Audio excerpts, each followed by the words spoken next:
until you hear the audio later in the show that I'm going to play of Rachel Maddow. What she said, I happened to stumble upon this in one of her promos. What she said, it makes me laugh, was completely beyond reason. So you'll have to stay tuned for the whole show because you're not going to want to miss that audio. By the way, speaking of Beyond Reason, this is Beyond Reason Radio here at BeyondReasonRadio.com and News Radio 102.5 WFLA for tonight. And joining me in the control room is executive producer Mr. Michael Formasano. How you doing, Mike? We're back on the air. Yes, we are back on the air. Taking over the waves. First time of 2016. We are live on News Radio 102.5 WFLA. I did do a show on Monday on my website, BeyondReasonRadio.com. You can download the Beyond Reason Radio app, or you can download the iHeartRadio app, search Beyond Reason Radio, and I would recommend you do that because Monday's show was good. If I do say so myself, it was good. And if you missed it, just go download the iHeartRadio app, search Beyond Reason Radio, and you will find it. Or just go, like I said, to BeyondReasonRadio.com. So, looks like we have a case, another terrorist attack from a lone wolf that happened, this time in Pennsylvania. This came out today. Cops are reporting that a man caught in surveillance footage ambushing a Philadelphia officer in a squad car, shooting him multiple times, claimed he acted in the name of Islam. Once again, we have another terrorist attack, this time shooting a cop. The suspect's gun, by the way, this is going to be more call for gun control. This is more proof that we need this expanded gun control that President Obama is proposing, right? Mm-hmm. Except the suspect's gun, a 9mm Glock 17, he stole from a cop in 2013. That's how he got the gun. Not only did he not buy it illegally, he didn't buy it. He stole it from a cop. So what's your plan now? Are we going to ban guns from cops so this can't happen? Amazing. The suspect, 30-year-old Edward Archer, told homicide investigators he pledges his allegiance to the Islamic State. He follows Allah, and that is the reason he was called upon to do this. The shooting happened last Thursday in Philadelphia. The officer was in critical and stable condition last I checked at the hospital. So, even though this has happened, even though we have more terrorist attacks, President Obama's first concern, of course, is his gun control executive actions. Now, I will say this. What Obama did yesterday in terms of doing this town hall last night on CNN, and I talked about this a little bit on Monday's show, was pretty smart. Because a lot of people were upset that he's just taking these executive actions. So first thing he does is he gets on TV and he cries. He cries because we can't get this gun control passed. I said that's pretty brilliant. It's pretty smart politically. It makes people like him. Also, when he does a town hall like this, it's pretty smart because he does well in that format. He does pretty well in a town hall-like format. He looks reasonable. He looks like he cares. He looks like he understands your point of view. He just wants to do what's best for the country. I talked about on Monday's show as well, in terms of Obama's executive orders, what he did there is pretty politically brilliant as well. Because what he said was, well, I gave Congress a chance to do it, but they didn't do it, so I have to do it for the good of the country. See, he comes off as the benevolent dictator in that way. Look, I was allowing Congress to do it first, but they didn't get it done. So I have to step in and do it for the good of the country. It makes him seem like the good guy, even though, like I've said before, he's tearing up the Constitution. So last night in his town hall, he was talking about his opposition. And this is another thing he does that's pretty smart. This whole show isn't about praising Obama. Obviously, I don't like the guy. I don't like his policies. But it's about understanding and not underestimating this guy. Even though he only has like a year left in office, it's still important, I think, to understand how he works. To understand that he's not stupid, that he knows exactly what he's doing, and that's why he's dangerous. And he's still dangerous. And even when he's out of office, I don't think he's going to go away. Now, I'm not saying he's going to declare martial law and become president for life or something. No. But he could very well be in the media, do town halls like this, go to the UN and all this stuff, and promote the same stuff even after he's in office. And even when he's not president, more people will start to like him again because he looks so reasonable. So he's going to still be out there. Remember, he is first and foremost a community organizer. If you think that organizing is going to stop when he's out of office, I wouldn't bet the farm on that. I think it's going to continue. And town halls like last night will continue. Lobbying by him will continue. Now, what I'm about to play here is Obama reacting to some of his critics when Anderson Cooper confronted him on some things. And I want you to listen to this very carefully because, once again, it's pretty smart. Don't underestimate this guy. This is the exchange between Obama and Anderson Cooper last night at the town hall. This notion of a conspiracy out there, and it gets wrapped up in concerns about the federal government. Now, there's a long history of that. That's in our DNA. You know, the United States was born suspicious of some distant authority. But let me just jump in. Is it fair to call it a conspiracy? I mean, well, yeah. There's a lot of people really believe this deeply, that they just don't. No, they just don't trust you. I'm sorry, Cooper. Yes, it is fair to call it a conspiracy. What are you saying? Are you suggesting that the notion that we are creating a plot to take everybody's guns away so that we can impose martial law but there's certainly is a lot of a people. Conspiracy? Yes, that is a conspiracy. I would hope that you would agree with that. Is that controversial? Except on some websites around the country? There are certainly a lot of people who just have a fundamental distrust that you do not want to go further and further and further down this road. Look. See what he did there? If you disagree with Obama on this executive action, if you think that his long-term goal and the Democrats' long-term goal and a lot of people on the left's long-term goal is to eventually either confiscate guns or ban guns like they did in Europe, parts of Europe and Australia, he's saying that you're a conspiracy theorist. You're a nut job. What do you mean? That, of course it's a conspiracy. Is this controversial? Unless you're on some crazy website out there. Why would you believe that my long-term goal is maybe to ban guns in this country? Well, I don't know, President Obama. Maybe because you, Hillary Clinton, and many people on the left, when they talk about gun control, they always reference Europe. They always reference countries like Australia and talk about how we are the only developed country in the world that has this problem. They don't have this problem in Europe. Well, what did they do in Europe? What did they do in Australia? They banned guns. In Australia, they did a gun buyback program. They tried to confiscate guns. So when you're referencing Europe as the solution, when you're referencing these other countries that did ban guns as the solution, why is it controversial to think that maybe your long-term goal is to ban guns? We all know that's his long-term goal. We all know that's what they want. All you have to do is go on Twitter, hashtag gun control, and look at all the tweets by people on the left. Trust me. Trust me when I tell you this. They want to ban guns. And by the way, if you don't think it's that hard to get a gun in Europe, my brother used to work for a hotel, and he would say people from around the world, Europe and other places, would love to come visit America on their vacation. And one of the first things they would do is go to a gun range because they had the opportunity to go to a gun range and shoot a gun. They thought it was cool because you can't do that in other places in the world. Trust me when I tell you this.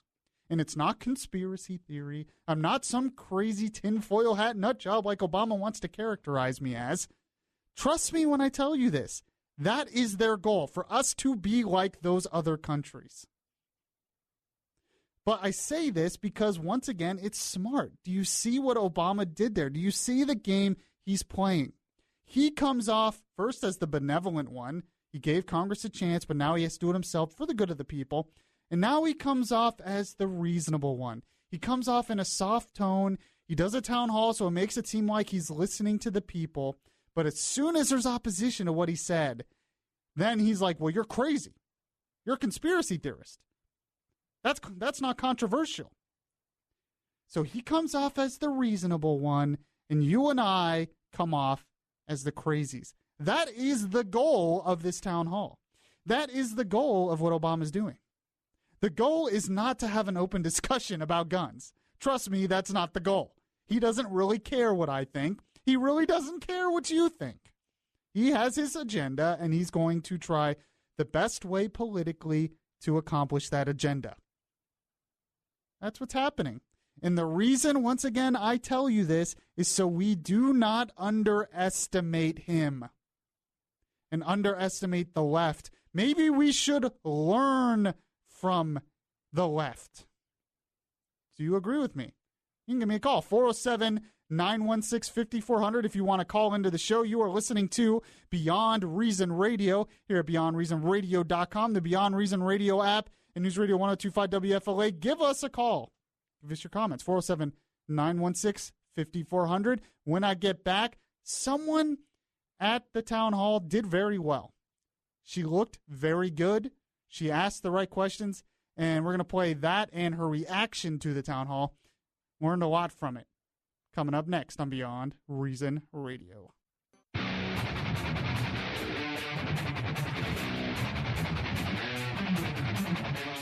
If you miss any of the show, you can download the Beyond Reason podcast on iTunes.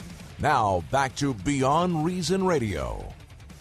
Yes, I am the voice of reason, the voice of truth, the voice of the millennial generation in a world that is beyond reason. I'm your host, Michael Yaffee. You can catch any of the shows, like I said, go to BeyondReasonRadio.com. We've been talking about Obama's push for gun control. It's a big topic. He had a town hall last night where he looked decent. A lot of people were saying he's on the defensive. He doesn't look good. I'm telling you, to the average American citizen, he comes off as reasonable. And that was the goal of the town hall. The goal was not to listen to other opinions. The goal was not to have a discussion. The goal was to make him look better and caring so he can do his executive orders without any real opposition. Now, there was some good opposition at the town hall, and it was by Taya Kyle, who is the American sniper, Chris Kyle, the American sniper. It's his wife, or his widow now, because he died, unfortunately. So she has a lot of credibility on this issue because her husband was killed by someone with a gun. Actually, it happened, I believe, in a gun range. They were going to take him to go shooting, and he killed him. So if there's anyone who would be against guns after that, it would be Taya Kyle. But she's not, because she understands that that's not what that was about. It's not the gun's fault. So she was at the town hall, and this is a little bit of a montage of some of the questions that she asked Obama at the town hall. We want to think that we can make a law and people will follow it. By the very nature of looking at the people who hurt our loved ones here, I don't know that any of them would have been stopped by the background check. I want the hope, and the hope that I have the right to protect myself, that I don't end up to be one of these families, that I have the freedom to carry whatever weapon I feel I need. So she did pretty well. But what really intrigued me was her reaction the next morning. This morning she was on Fox and Friends, and I was listening to a little bit of her reaction of the town hall afterwards. And she said some things that I thought were pretty profound. And here is a little bit of what she said. It sounds pretty fair. Like, the idea is just do something. And no, we can't fix everything. So I think we're in agreement that we can't fix everything. But I think that when you talk about pulling away people's freedoms, it's not quite as simple as it sounds. So people who don't own guns or aren't in states where they're invested in that might think, well, yeah, you can have one, just pass the background check. But it's a lot more complicated than that because there are more laws and more restrictions on it. For example, if they tell me I can't have an assault rifle or something like that, it sounds, well, yeah, why would I need a rifle to assault? But that's actually just a hunting rifle. It's the rifle that most of us have for home protection. But furthermore, I think that when he's talking about, or when people that are saying we're scared you're going to take away our freedom, it's not just the freedom of, if I have to take a background check or not. It's not just that. It's the idea that one man would say, I know what's best for everyone else, and by executive action, make a new law. And one of the things stop right there. I think she makes a very good point. For one, she at the beginning, she said what I said. He sounds reasonable. It sounds fair, what Obama's saying.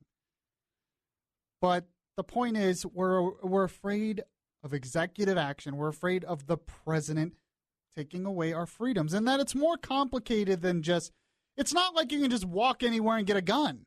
Nobody thinks that. Nobody's saying that. But nothing Obama is proposing would stop these attacks. It's like, we should have banned assault rifles. And she says, well, that sounds good. Well, a lot of that's hunting rifles are considered assault rifles. So that's not the same thing, is what she's saying. But she makes an interesting point here next about, frankly, how a Republican democracy should work. And I think she makes an interesting point. Here she is. He said last night that after the Sandy Hook shooting, there was a bill in the Senate, and he said, I guarantee you 90% of those senators believed in that bill and wanted to pass it, but they were afraid of what their voters would do, and so they didn't pass it. And I thought, yes, that's democracy. That's what's supposed to happen. If they believe that their constituents, the people they're supposed to represent, wouldn't like it, they're not supposed to vote for it. It's not about what you as a president, no matter who is the president, no matter if they want it, it doesn't mean they go do an executive order. And if the senators should be aware of what their people want. So I think it's those kind of things that make it that's more the freedom issue as well. What are you talking about? Are you saying our government, our elected officials should actually be accountable to their voters? To their electorate? Oh, silly talk. No, we should have a president who just gets things done. A president who just by fiat gets things done. Mike, you look like you have something to say. That's sarcasm, just to be sure. Okay, yes, that was my sarcasm not clear enough in there? No, I got it. Okay, good. Yes, but gosh. They actually do stuff? Elected officials? What? They actually care about what their voters might think of them? No. They're supposed to just do what they want. No, they're supposed to just drive around in nice cars. Yeah, exactly. So, yeah, and I thought she made a good point there that, look, yes, it's messy. Yes, it can be harder to pass bills, but that's the point. That's how a republic works. It's how it's supposed to work. Just because one person thinks you know what's best for the whole country, sorry, doesn't mean you get to just say that. But like I said on Monday's show, which you need to go to the podcast and listen to, I talked about how a lot of Americans actually want that. I think a lot of Americans secretly want a dictator. They secretly want someone like a Obama or like a Trump, which I'm going to get to later in the show, who just will get things done. Oh, Congress is too messy and gridlocked. Forget the voice of the people. We just need a strong leader who will get things done.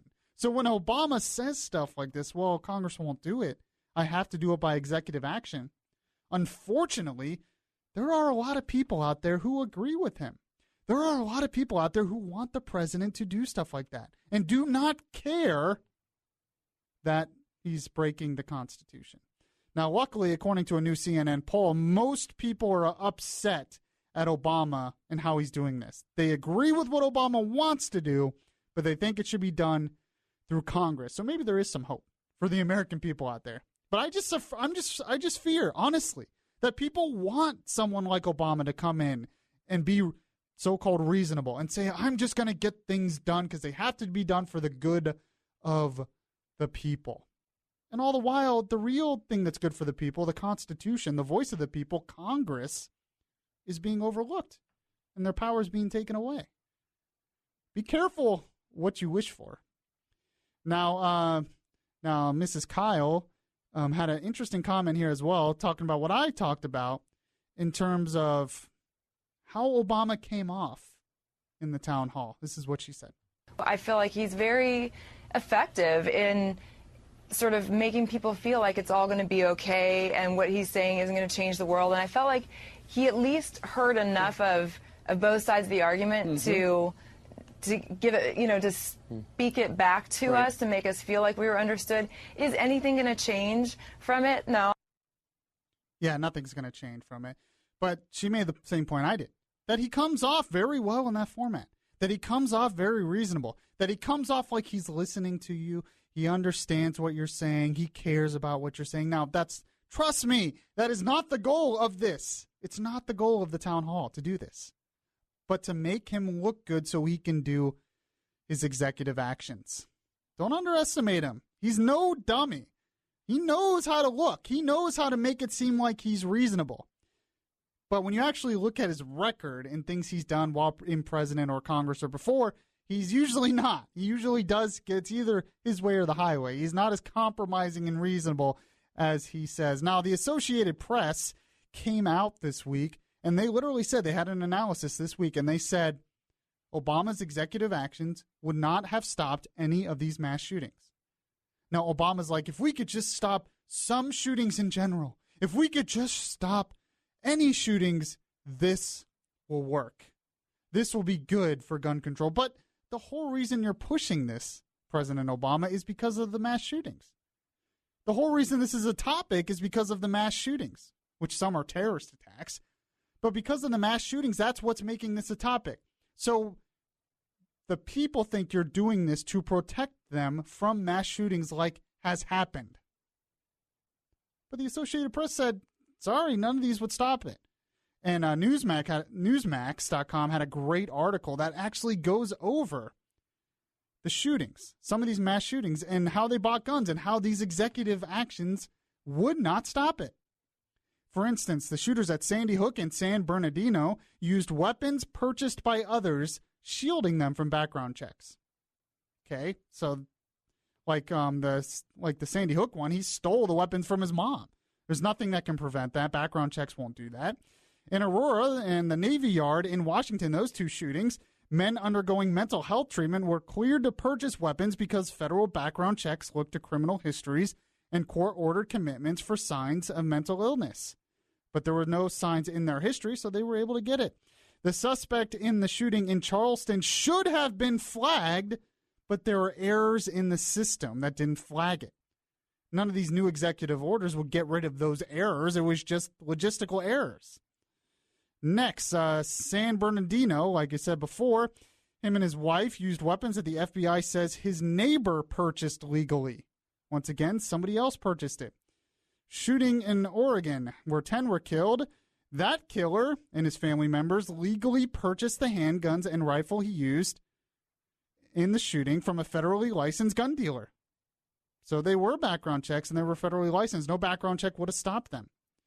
In Chattanooga, Tennessee, where 5 were killed, the FBI says some of the weapons used in the attack were purchased legally and some were not. They're not quite sure. Charleston, South Carolina, like I said, Dylan Roof, he should have been prevented from doing it. And in Washington, D.C., he passed background checks. And the list goes on with these mass shootings. There's nothing, they wouldn't have been stopped by these new executive orders. This is all, we all know the famous quote by Rahm Emanuel at the beginning of the Obama administration. Never let a crisis go to waste. Well, that's what it is. He's taken the crisis of the mass shootings, even though it's not as big of a crisis as we make it out to be. But he's using that to shift the focus so he can get more gun control, which he's wanted all along. And even though it wouldn't have stopped those shootings, it doesn't matter. It's a good way to use that politically to get the more gun control. So hopefully I was able to debunk some of what Obama's doing. I do this because I just fear we underestimate him. I've feared that throughout his presidency. I have feared that through his elections. In the last elections, people would tell me, Obama's going to lose. He's been such a bad president. He's going to lose. Romney's going to kill him. The energy against Obama's big. And I said, do not underestimate this guy. He'll probably win. and he did win. Do not underestimate him with this. If we don't expose him for what he's really doing, we can't stop him. So that's what I try to do here on Beyond Reason Radio. And speaking of some things that are beyond reason, I'm going to go over something that Rachel Maddow said in a promo. And I had to talk about it because I was just flabbergasted. It's the flabbergasted Beyond Reason segment of the week. You're listening to Beyond Reason Radio here at BeyondReasonRadio.com and News Radio 102.5 WFLA. You can catch the latest Beyond Reason podcast on SoundCloud today. It would be beyond reason not to listen to Yaffee on your TuneIn Radio app.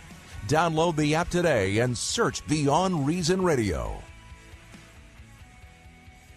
So, Mike, remember a few weeks ago when we were called haters and so forth because, because we thought maybe it wasn't a good idea to bring in all these refugees that we couldn't screen. Yeah. Muslim refugees. Remember that? I do remember that.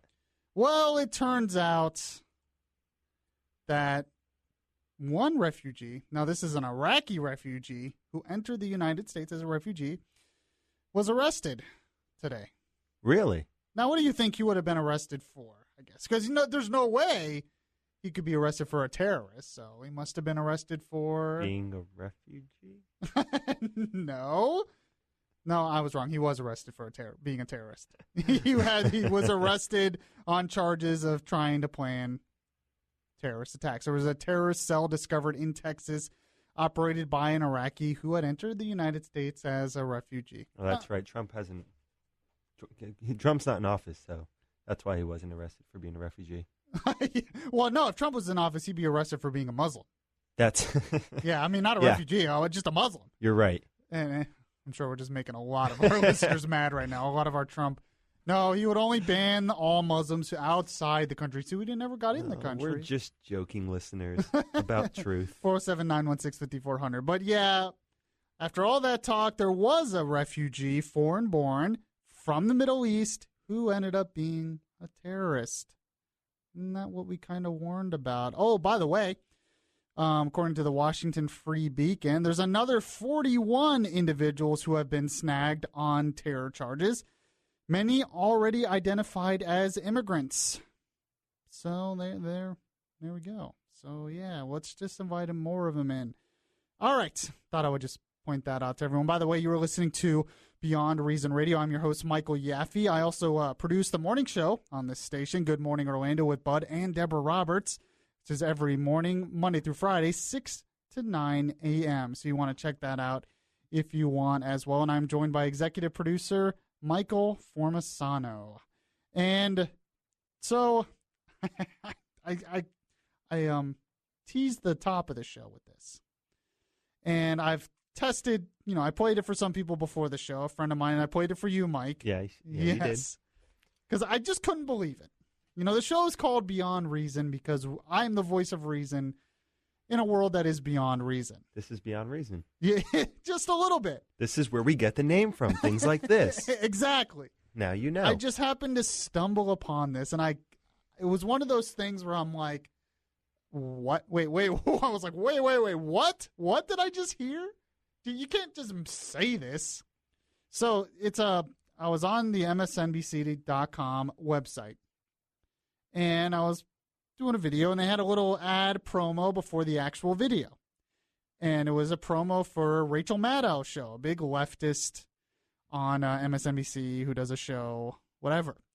And this, what she says in this promo, it's just, I don't know what to say. I'm flabbergasted. That one of my favorite words, flabbergasted. But this is what the promo says. America is complicated. It's why our national anthem is a question. No, really.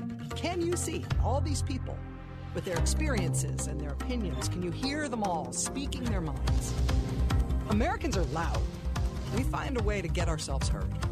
And these are stories worth telling. I need to play that first part again. Okay, go for it. You ready? Yeah, so maybe we'll America understand. is complicated. It's why our national anthem is a question. No, really. Can you see all these people? I don't think that's how it goes. No. I mean, No, I mean, I've heard it a bunch of times. Maybe there's some kind of different reason there. I thought it was not how I thought it was interpreted. No. I have the text here. Maybe we're wrong. It says, No, really. Can you see all these people? yep, that's... Oh, say, can you see all these people and their differences and how America's complicated? No, doesn't have the same ring. Are you Francis Scott Key? I guess so. It's just so dumb. I just couldn't believe what I was hearing. This is the lyrics. Now, she is right about one thing. It is a question. It is a question. Actually, the whole national anthem is a question. It's, oh, say, can you see by the dawn's early light what so proudly we hailed at the twilight's last gleaming, whose broad stripes and bright stars through the perilous fight, or the ramparts we watched were so gallantly streaming, and the rockets were glare, the bombs bursting in air, gave proof through the night that our flag was still there. So obviously he's, because America's complicated. Mm-hmm. This is what this is all about. It's not about, after a major battle, he wanted to see if the flag was still there to see if we won the battle. No, that's silly. That can't be what it is. She was there. I mean, I'm sure. I guess so. Gave proof through the night that our flag was still there. Oh, say does that star-spangled banner yet wave, or the land of the free and the home of the brave? Now, it is a question. We don't sing it like that, but it does end with a question. He's asking if the flag is still there after the battle. Okay, so it's a question, so she's right about that. But, it doesn't really fit the context when you actually read the rest of the poem. Yeah, that's not the whole thing. No, that's a lot only of people the first think verse. That's it. No, you're absolutely right. It's the first verse, and no other verse in the poem ends with a question. It ends with a statement. Like the second verse ends, along may it wave o'er the land of the free and the home of the brave. Once again, talking about the Star-Spangled Banner, since, that's the name of the song. It's about the flag. Wait, but you forgot the bridge. The bridge to that. The bridge to that? Yeah, it goes like this. No, really.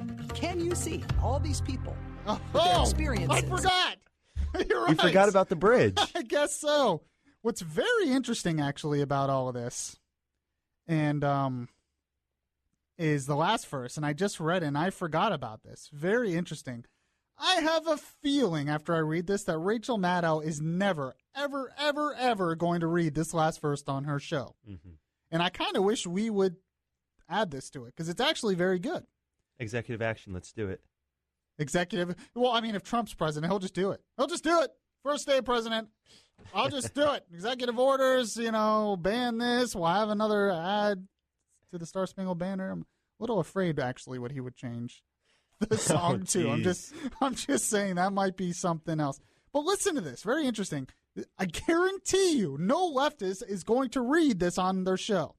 I don't even know if Rachel Maddow's ever even read this in her entire life.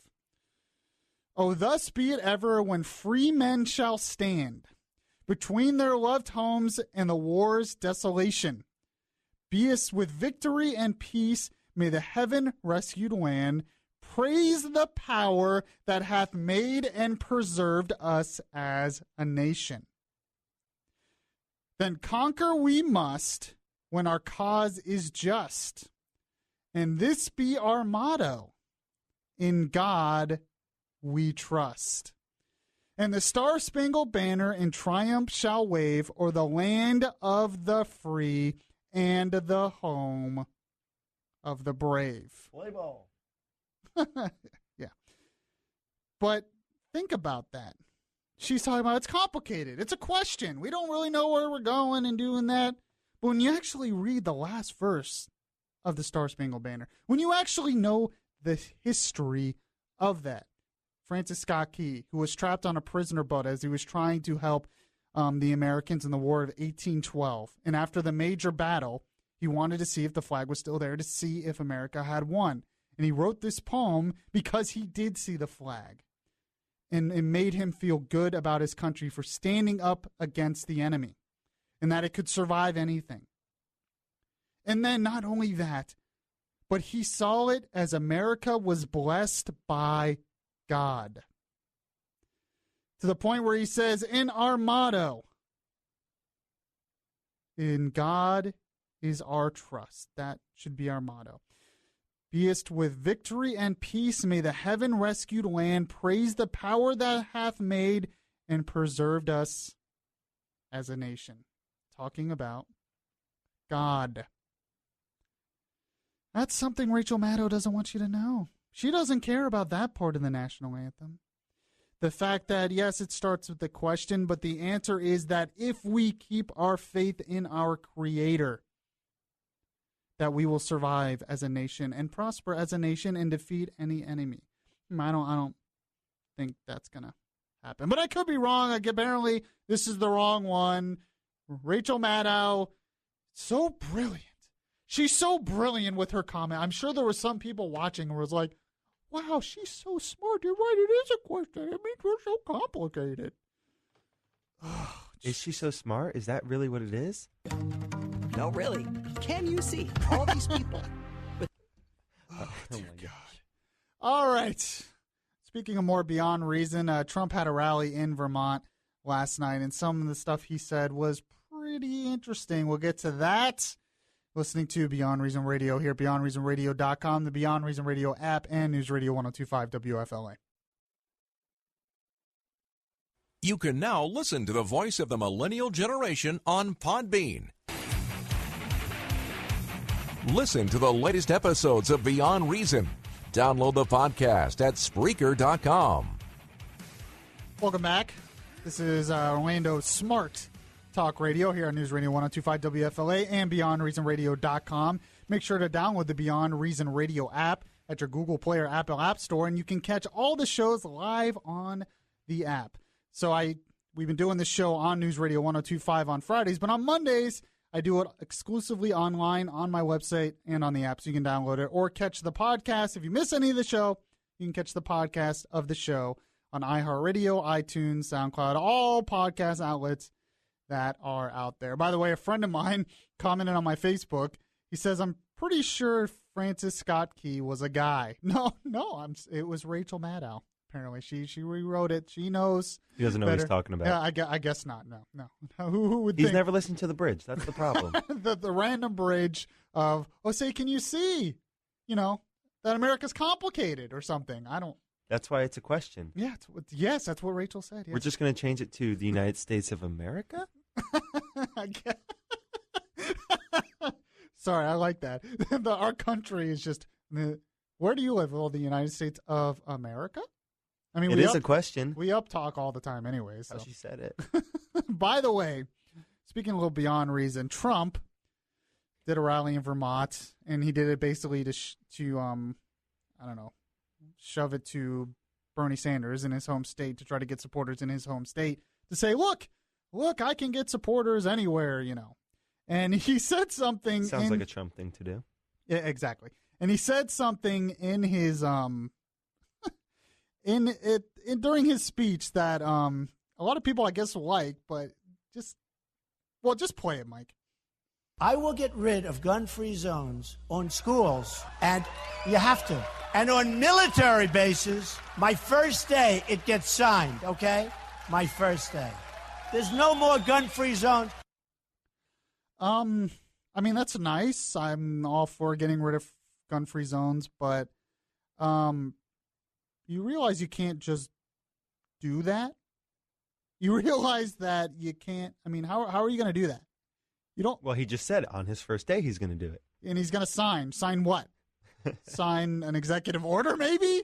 As much as we've been against those unconstitutional acts, we're going to let Trump do it because he's Trump, I guess. I don't you can't just say. This reminds me a lot about something. What's that, Mike? Running for class president in middle school. Yes, exactly. When the kid gets up there and stands in front with his index card and says, I promise recess all day long. Exactly. I promise free candy at lunch. Well, how exactly are you going to do that? Because I'll be president. I'll just do it. That's what Trump's doing. I don't understand. I'm really confused because he's like, we'll get rid of gun-free zones in schools. You don't have the authority to do that. You can't just do that. That's by the states and the local districts. They have control over that. And, yeah, it'll happen on my first day. How? I mean, if it is going to be passed through Congress, what? This has to be incredibly unconstitutional. Can you just do this? And then the people are like, yay, Trump, he's such a conservative. I feel like there's more important things to do on your first day than sign imaginary gun-free zone laws. I mean, I'm with them. I'm against all these gun-free zones too, but to just say, and people think it's brilliant. People think he's so smart and he's such a conservative and he just says these things and he'll get it done. Like I said earlier in the show, it just tells me that maybe America secretly wants a dictator. They love it because they want someone to just dictate things to happen. Even though we've just talked about how we're against Obama for doing that, we're going to be for Trump doing that. How is he going? Seriously, how is he going to do this? He has no authority to do that. I'm sorry. 407-916-5400, and maybe you can convince me. I don't know. Anyways, Bud hosts the morning show, and I produce it, and he's trying to convince me that Trump is going to win not only the nomination, but the general election. And the way he's going to do this is he's going to get this grand coalition of Democrats and independents and Republicans. And I've been very, very skeptical of this. And I'll tell you why in a sec. But he sent me an article today from Politico. Donald Trump's big tent. The GOP should stop fooling itself. Trump is reaching more than just undereducated, angry white men. Okay, I might agree with that. I don't think he's only reaching undereducated, angry white men. He's probably reaching a lot of other people. I get that. And they try to show how he's doing this.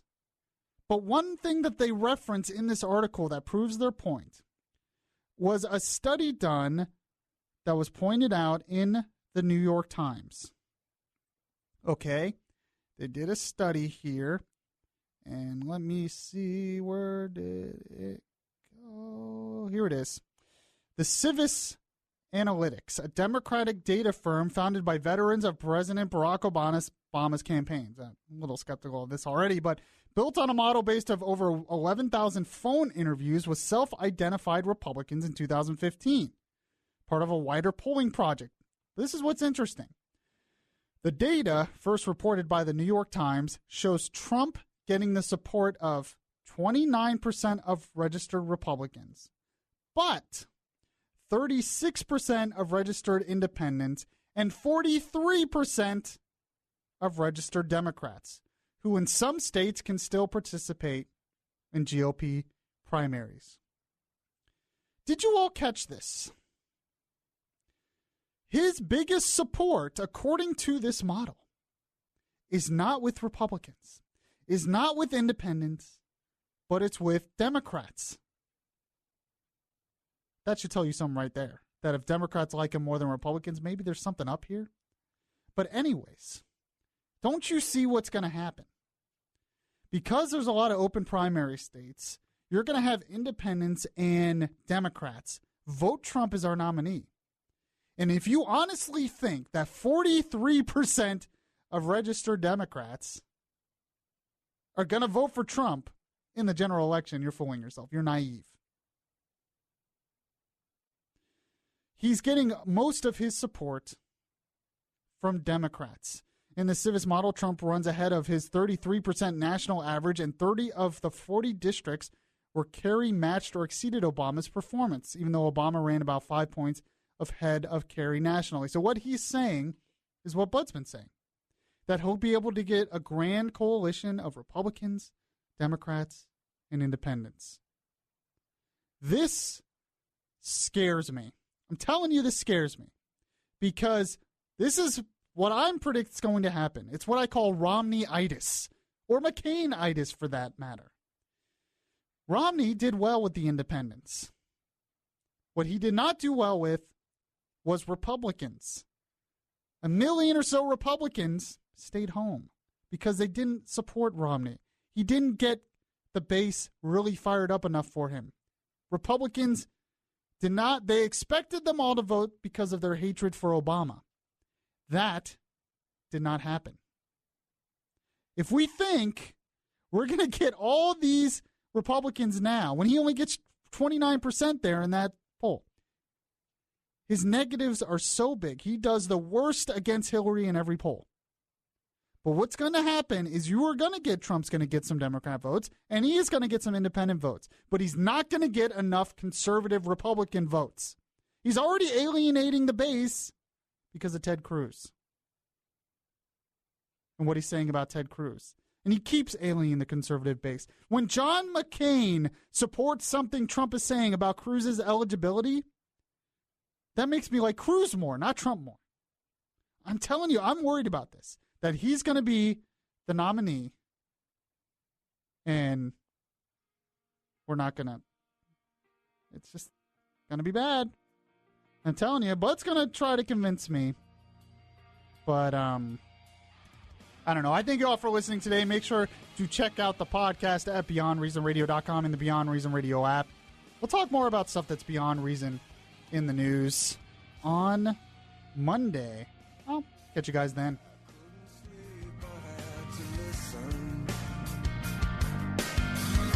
To a conscience knowing so well